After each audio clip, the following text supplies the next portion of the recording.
Assalamualaikum warahmatullahi wabarakatuh. Selamat pagi, shalom, salam sejahtera bagi kita semua. Om Swastiastu, Namo Buddhaya, salam kebajikan. Saya Apoteker Faisal Yusuf, SPA MMS, dosen tetap Stikes Arjuna Baguboti Prodi D3 Farmasi. Pada kesempatan kali ini, saya ingin menjelaskan yang pertama terkait dengan mata kuliah yang saya ampu pada semester ini. Pada semester ini, saya mengampu mata kuliah Sistem Informasi Obat, di mana perkuliahan ini memuat terkait dengan sediaan obat, pengertian daripada sistem informasi obat, pengertian obat, sediaan nasal, sediaan oral, sediaan topikal, sediaan pulmoneri, dan sediaan nanopartikel.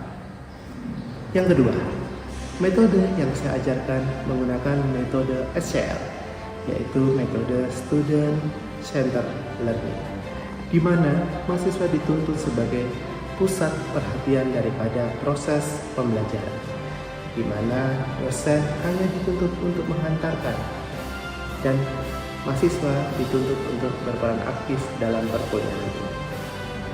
Kemudian yang ketiga, assessment. Pada assessment atau penilaian menggunakan sistem 10, 20, 30, dan 40, di mana 10 adalah kehadiran, 20 untuk tugas, 30% untuk UTS atau ujian tengah semester, dan 40% untuk ujian akhir semester. Pada semester ini, mata kuliah Sistem Informasi Obat terdapat 16 kali pertemuan, 14 diantaranya pertemuan teori dan 2 diantaranya adalah asesmen. 1 pada pertemuan ke-7 untuk mengambil mata untuk penilaian ujian tengah semester. Selanjutnya pada pertemuan ke-16 untuk penilaian ujian tengah semester. Demikian yang saya dapat saya sampaikan. Terima kasih atas perhatian. Baik, Assalamualaikum warahmatullahi wabarakatuh. Shalom, selamat siang. Ketemu lagi di perkuliahan saya, Sistem Pengantar Obat, pada pertemuan ke-5. Sebelum kita mulai kegiatan perkuliahan, silakan siapa yang kita doa pada hari ini? Ya.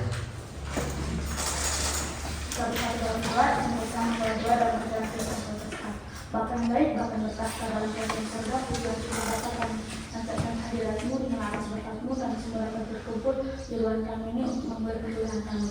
Karena engkau yang mengetahui perpilihan kami Bapa dari awal pertengahan hingga akhir, dan apapun yang disampaikan dosen kami kepada kami dapat kami terima dan pelajari. Terima kasih Bapa. Amin. Baik, terima kasih. Gimana kabarnya hari ini? Baik, sebelum kita mulai perkuliahan kita pada siang hari ini, ice breaking dulu kita biar semangat. Jadi kalau saya bilang semangat pagi, jawabnya pagi Arjuna luar biasa, gitu ya. Bisa dibantu ya? Semangat pagi. Pagi Arjuna luar biasa. Baik, sekali lagi kayaknya kurang semangat yang sebelah sini tadi kayaknya. Semangat pagi Arjuna luar biasa. Baik, semangatnya sudah mulai terbakar. Sebelum memulai mungkin saya absensi dulu.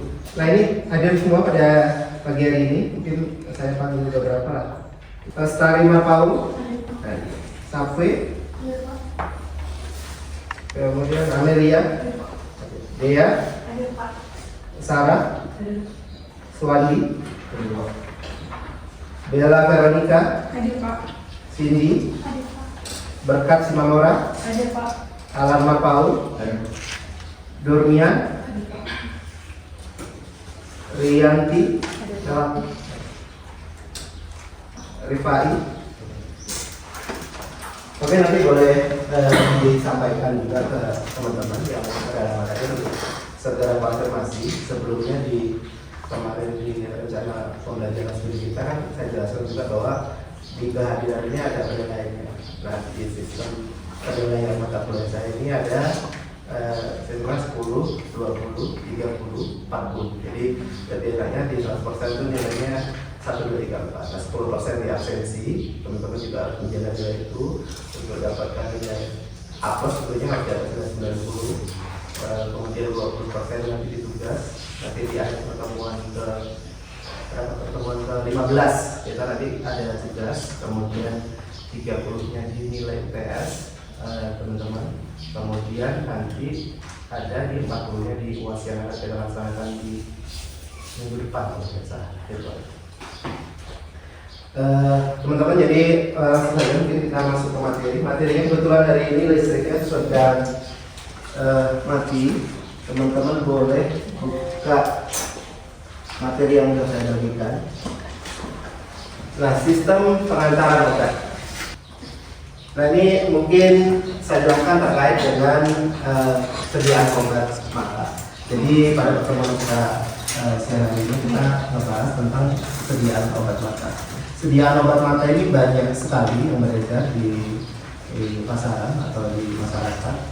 Sekarang ini bukan hanya bentuknya suspensi atau cairan, bukan hanya salep atau bukan hanya gel atau bukan hanya partikel mikropartikel, tapi banyak sekali. Nah, sebelumnya mungkin saya jelaskan terkait dengan keunggulan sediaan dan kelemahan sediaan obat mata. Nah, keunggulannya pertama jelas aplikasinya dia lokal atau langsung. Aplikasi lokal langsung ini dia berefek kepada obat yang diletakkan di situ, berefek kepada daerah sekitar situ saja atau hanya lokal saja. Misalnya kita tentunya kalau pakai obat mata tidak berefek ya ke yang bukan mata atau yang ke kaki ke hidung itu tidak mungkin.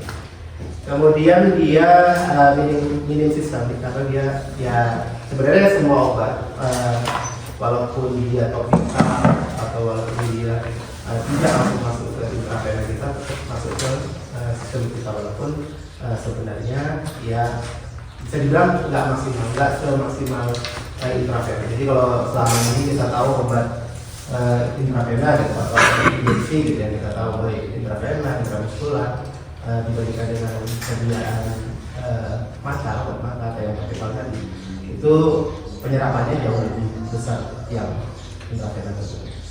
Bahkan injeksi sendiri pun beda-beda. Jadi kalau intravena penyerapannya misalnya kita injeksikan asam tranexamat atau kandungan obat yang misalnya paracetamol lah, kita injeksikan 500 mg intravena, yang kita mungkin yang diserap dulu bisa 98% atau 90 sampai dengan 100% yang kita serap. Tapi kalau yang topikal yang masuk ke sistem kita ya bisa dibilang kurang dari 30-40%, sehingga itu yang menyebabkan formulator harus memikir gimana bisa efek daripada obat itu tersampaikan kepada maksud dan tujuan obat itu. Itu terkait dengan keunggulannya. Kemudian non-invasif, terutama yang berbentuk tetes mata, kemudian cepat meredakan gejala lokal, jadi cepat bereaksi. Nah, kemudian kelemahannya, kalau kelemahannya nggak ada tensinya ya, retensinya apa ya, penyerapannya ya, atau sebagian besar obatnya banyak terbuang karena dia nggak masuk ke dalam tubuh kita semuanya atau sebagainya nggak masuk. Kemudian ya absorpsinya terbatas karena itu tadi juga salah satunya. Kemudian frekuensi pemberiannya tinggi, itu mungkin juga salah satu faktornya karena penyerapannya tinggi, efek yang diharapkan tidak memenuhi efek terapinya, sehingga frekuensinya diberikan lebih banyak lagi atau lebih sering.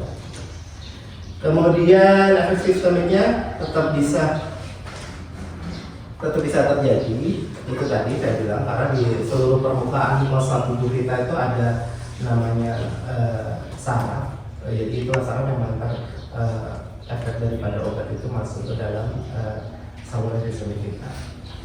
Kemudian distribusinya terbatas, yaitu tadi karena ya, salah satunya karena penyerapannya tadi kurang, bisa dikatakan kurang maksimal. Lanjut, Ya, halaman ke selanjutnya. Nah ini golongannya obat mata. Jadi obat mata yang beredar di negara kita atau di Indonesia sudah ada beberapa macam. Teman-teman yang sudah pernah terjun langsung ke fasilitas kesehatan apotek ataupun klinik atau rumah sakit yang sudah biasa menangani atau melihat pada obat sediaan mata ini ada beberapa. Yang pertama tentunya tetes mata itu banyak sekali kita lihat, bahkan di toko obat atau di supermarket atau di minimarket pun ada ya obat tetes mata, sediaan tetes mata. Kemudian salam mata ini juga beberapa juga sudah banyak di pasaran terkait dengan sediaan tetes mata, salam mata. Kemudian ada gel akurat. Nah ini sifatnya juga masih sama, masih topikal, tapi dia bentuknya bahan dasarnya gel. Kemudian ada isotokular. Nah isotokular ini sedianya dia padat kecil, diletakkannya di kanjeng konjungtiva. Jadi kalau kita tahu, ini kalau saya gambarkan mata ya.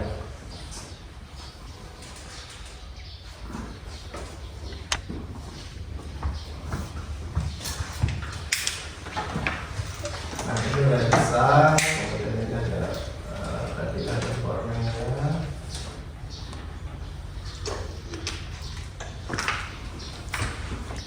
Nah kalau ini saya kasih 1, 2, 3, 4, 5. Ada yang tahu nggak konjungtiva di berapa? Nah ini tambah plus 1 nih, ada yang tahu nggak? Boleh jawab. Ada yang tahu? Konjungtiva itu, ini saya kasih titik-titiknya lagi nih. Dia semacam kalau bisa dibilang ototnya mata ya. Jadi yang ada di sekitaran mata. Jadi dia berfungsi untuk menggerakkan dari seluruh rangkaian bola mata kita. Ada yang tahu nggak di berapa? Udah dijawab aja. Berapa? 4.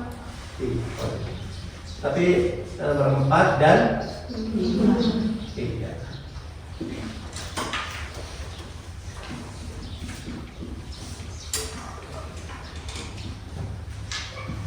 Ya, jadi benar. Siapa namanya tadi? Nanti boleh lapor ke saya setelah pertemuan ini. Ini kita akan lapor plus 1. Jadi benar yang dikatakan konjungtiva itu adalah yang di poin 4 dan 5. Itu sedianya tadi sediaan isotokular yang diletakkan pada sekitaran konjungtiva tersebut. Kemudian emosi. Emosi ini ada beberapa obat yang bahan dasarnya dia titik lemak atau minyak. Jadi sehingga dia tidak bisa bercampur kepada bahan pembawanya. Sehingga dia membutuhkan kalau bahan dasarnya, bahan obatnya ini bahan dasarnya berbahan dasar atau mengandung lipid, mengandung minyak, atau mengandung lemak itu harus ada kalau bercampur dengan air. Namanya emulsi persediaannya. Jadi namanya emulgator. Jadi emulgator pun ada banyak sekali. Jadi teman-teman kalau di tingkat 2, di tingkat 3 nanti lanjut ke S1 farmasi, ke apoteker nanti makin banyak lagi sediaan emulgator yang harus kalian ketahui. Jadi fungsi daripada emulgator sendiri adalah menyatukan bahan dasar air dan bahan dasar minyak. Kan kita tahu bahwa minyak dan air tidak bisa bercampur, sehingga dia membutuhkan emulgator. Emulgator sendiri macam-macam nanti disesuaikan dengan sediaannya itu sendiri. Kalau emulgator yang sediaan obat oral atau melalui mulut itu juga tidak boleh disamakan dengan emulgator yang sediaan oral. Kemudian suspensi atau non suspensi itu sediaan sama kayak tetes mata, dia yang sifatnya lebih kecil lagi non suspensi. Kalau makro partikel atau nano partikel juga sama, itu teknologinya sekarang lebih canggih lagi. Jadi bukan hanya bukan hanya insert okuler itu lebih kecil lagi, atau teknologinya pelepasannya bisa kita kontrol. Jadi kita mau suspend release atau mau pelepasannya lambat, ataupun mau yang pelepasannya mau yang instan, itu bisa disesuaikan dengan sediaan yang mau kita pilih. Lanjut, boleh buka halaman selanjutnya. Ini masih itu masih sama seperti yang saya jelaskan tadi. Kemudian boleh buka halaman 5. Nah, pengembangan sistem pengantaran sediaan okuler atau target program ini juga ada beberapa yang tadi saya sampaikan juga ada terkait dengan nanoteknologi. Nanoteknologi sendiri itu juga banyak macamnya, bukan hanya partikelnya saja yang dikecilkan atau disederhanakan atau lebih kalau sediaan jarum suntik sekarang ini justru malah ada yang berat 0,0 berapa mili lagi yang memang diperlukan menghilangkan atau mengurangi rasa sakit yang diderita oleh pasien karena akibat daripada penggunaan jarum suntik. Nah, itu juga salah satu teknologi yang sekarang ini lagi digaungkan sama praktisi kesehatan. Kemudian bentuk partikel tadi ada aerosolnya, kemudian ada dendrimannya, itu juga di rekayasa sedemikian rupa untuk menjadi sediaan yang memang bisa masuk atau ingat dengan tubuh kita. Kemudian ada kedua adalah injeksi suspensoris, itu tadi juga sudah saya singgung di awal terkait dengan macam-macam sediaan. Ini sediaan yang pelepasannya bisa kita atur, atau harapannya biasanya ada yang tahu nggak kalau kalau yang sediaan suspend release yang sangat membantu di masyarakat. Kemudian yang ketiga tadi itu sistem biodesif atau mukodesif, itu membuat sediaan lama menempel, itu mukodesif di permukaan mata kita. Namanya kuku, desif atau mukosa, bisa di mana aja. Jadi lapisan di hidung kita yang bisa kita lihat secara awam, misal warnanya merah atau cenderung lembab, itu bisa disebut dengan mukosa. Kemudian produk okuler, ini obat modifikasi secara kimia, dia lebih mudah masuk ke kornea mata. Jadi kornea mata ini kondisinya di depannya lensa, kondisi sebenarnya gitu. Nah, itu kornea matanya gitu. Kemudian responsif terhadap stimuli, itu juga sistem pengantaran yang aktif terhadap perubahan pH. Jadi karena pH mata kita harus disesuaikan, atau obat harus disesuaikan dengan pH mata kita, suhu dan enzimnya, sehingga memerlukan teknologi yang perlu disesuaikan dengan obat yang baik. Lanjut, buka halaman selanjutnya.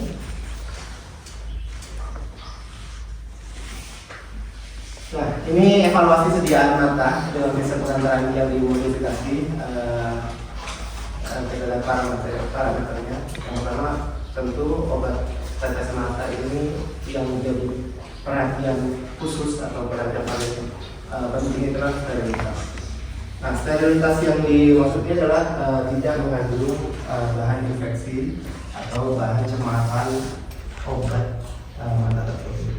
Justru malah efek daripada obatnya, kalau terjadi cemaran obat, makin banyak menyembuhkan atau malah justru malah membahayakan si pasien. Kemudian yang ketiga adalah pH atau tekanan dan tekanan osmolaritas atau tekanan osmolnya.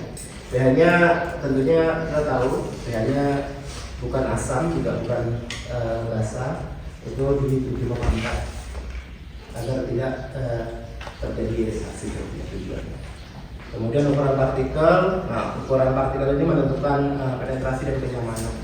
Jadi kalau partikelnya semakin kecil, tentu penetrasinya semakin mudah masuk ke dalam sistem kita atau tujuan daripada obat tersebut, dan tentunya kenyamanan yang tadi saya sampaikan bahwa seperti halnya jarum suntik semakin besar jarum suntiknya itu kita semakin sakit merasakan. Kemudian radiologi atau viscositas atau kenakalan itu meningkatkan waktu kontak terhadap dan tanpa mengganggu kenyamanan. Kemudian efisiensi atau enkalasi itu menilai jumlah obat yang terperangkap dalam pembawanya atau dalam karir.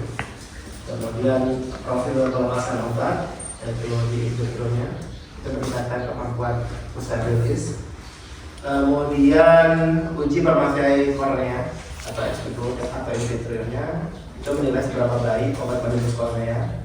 Uji stabilitasnya itu menentukan umur simpan, jadi bukan hanya warna obat, tahan bantingnya obat, tahan gendornya obat, atau stabilitas atau kekuatan kalau kita bahasa sehari-hari kekuatan obat tersebut itu yang ditentukan daripada uji stabilitas. Kemudian yang terakhir adalah uji iritasi okuler atau itu menggunakan metode Langevin, itu untuk keamanan daripada sediaan obat mata sesuai dengan ISO berapa saya lupa kita cari.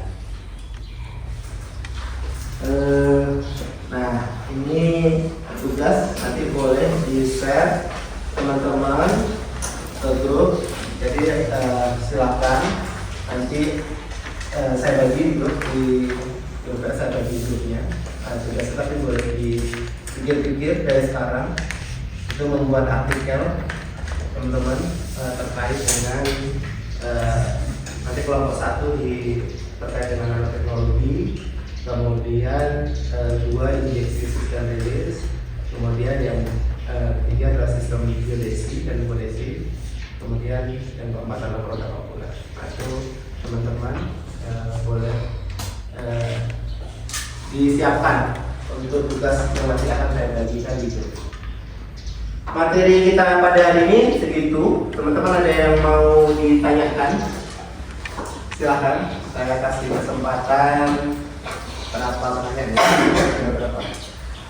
Mungkin dua orang penanya dulu. Nanti kalau memang ada pertanyaan yang masih mengganjal, boleh japri dengan saya atau boleh lewat saya terkait dengan pertanyaan yang masih mengganjal teman-teman yang sudah dipelajarin di rumah, materi yang saya kasih.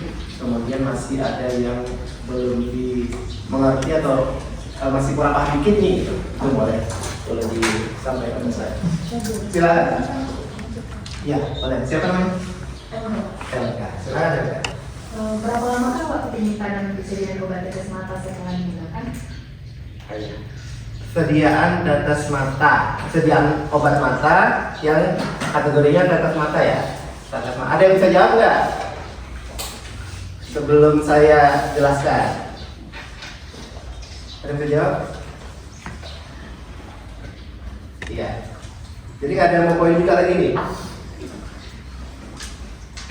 Jadi, kalau tidak ada saya jelaskan terkait dengan sediaan obat mata kategori tetes mata itu bisa dipakai setelah dibuka adalah 28 hari atau sekitar 4 minggu atau sekitar 1 bulan. Jadi sebenarnya sediaan obat tetes mata itu kenapa waktunya hanya 1 bulan setelah dibuka. Padahal di situ misalkan kita beli expired date-nya bisa sampai dengan 2 tahun gitu kan.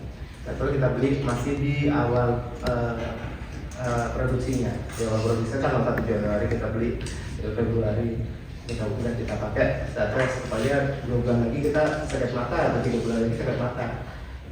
Itu sebenarnya efektivitas obatnya sudah berkurang, yang pertama jelas itu. Kemudian resiko kontaminasi daripada cemaran baik dari udara kemudian dari bakteri lainnya itu juga sangat tinggi, sehingga karena dia merupakan sediaan yang memang dituntut untuk steril, jadi ya makanya tidak dianjurkan pada kondisi lebih daripada 1 bulan atau 28 hari.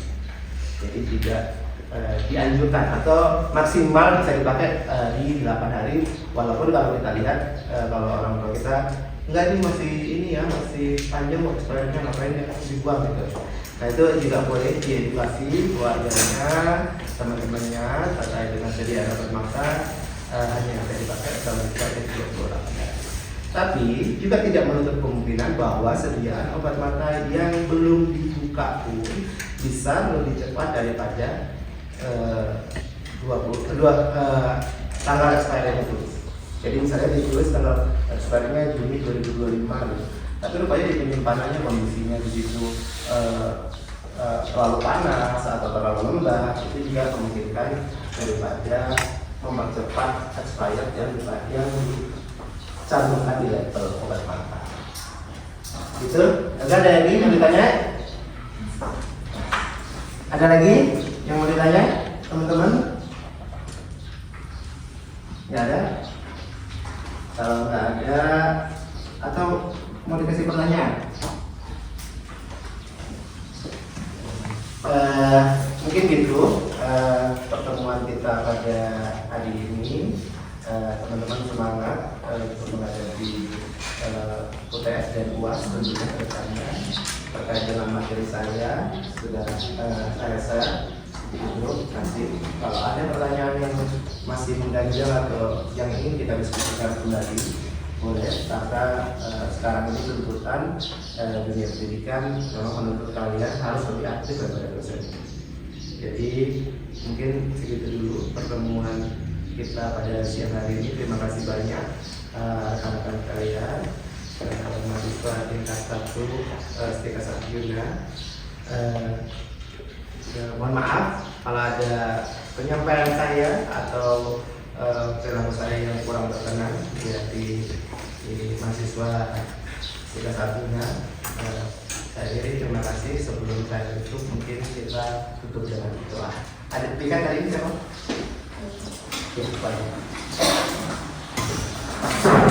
Silakan ditutup. Mari kita berdoa menurut agama dan kepercayaan kita masing-masing. Bapa yang baik yang bertata tinggi dalam kerajaan surga, kembali kami ucap syukur kepada Bapa atas berkat dan penyertaan Bapa yang menyertai kami hingga kami dapat menyelesaikan mata kuliah kami hari ini dalam keadaan baik dan sukacita. Bapa, sebentar lagi kami akan kembali ke tempat kami masing-masing. Kiranya Engkau yang memberkati Bapa, jagai kami dan jagalah kami daripada segala mara dan bahaya. Bapa, begitu banyak dosa yang kami perbuat, yang sengaja maupun tidak, hapuskan itu Bapa, agar kasih yang Kau berikan tidak terhalang adanya. Terpuji dan termulia nama Bapa, ini esok akan Amin. Baik, terima kasih rekan-rekan kalian. Besok kita pertemuan selanjutnya itu ada beberapa materi lagi yang saya sampaikan. Saya akan kembali untuk absensinya, jangan lupa kedepannya. Kemudian terkait dengan tugas segera disiapkan. Untuk persiapan UAS nanti kita bahas kedepannya apa yang mau kita pelajari. Kisi-kisinya nanti bakal saya ulang lagi terakhir. Mungkin itu teman-teman, saya tutup pertemuan kita pada hari ini. Terima kasih banyak. Selamat siang. Salam sejahtera bagi kita. Selamat siang.